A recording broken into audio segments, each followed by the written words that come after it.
Kevin, there were some things in the report that should concern even casual internet users.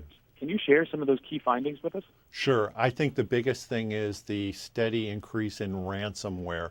It grew 35% over the last year.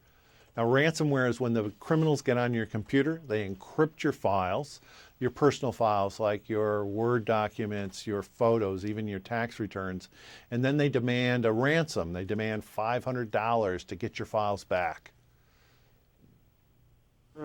Now, I've seen cases of it, and it is definitely a serious issue. But how do these attackers, these cyber attackers, get onto people's machines, and who exactly are they targeting? Yeah, this threat is so profitable for the criminals. We see more and more doing it all the time. They can get on your computer in a number of different ways. The two most prevalent is to sneak on to your computer when you visit a website they've infected, or to send you an email. And as you can imagine, they're sending out hundreds of thousands of pieces of spam. They come with an attachment, which is actually the malware, and they try to trick you into clicking on that attachment, which installs it onto your computer. Wow.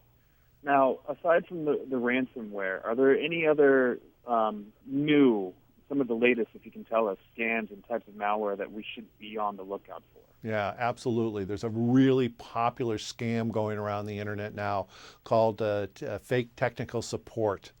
So you'll get a pop-up on your computer. It'll say that there's been a system error or a serious problem, and it'll give you an 800 number to call for technical support.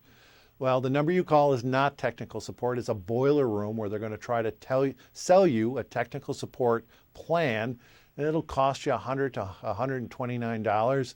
They swear that this plan they'll help you. They'll get all the problems removed from your computer, but they're the problem. They're the only bad thing on your computer, and you've just given these scammers $100. Wow. Now, how can we tell that we're being duped? Are there any signs that we should be on the lookout for? Well, you look at this technical support scam, the fact that an 800 number pops up, it just doesn't seem very realistic if you stop to think about it. But in general, computers are kind of mysterious, and we don't really understand how they work, so we'll take these things kind of at first glance. Well, stop and think a little bit, and common sense will tell you that this is probably a scam. And that's true for most of the scams that are out there. Thinking about it, thinking before you click, you'll probably come up to your own conclusion that something's not right, and so you won't click on it. Yeah, we can't think of these online pop-ups as the service agreement that we sign every time we update our phones or anything like that. No, absolutely not.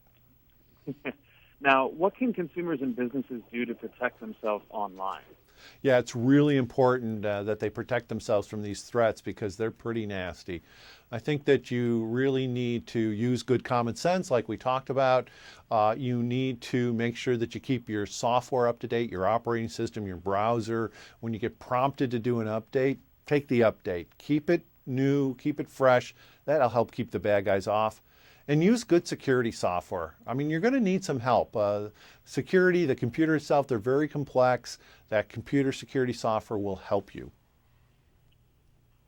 All right. Now, what should someone do if they feel they've been hacked or their info has been stolen?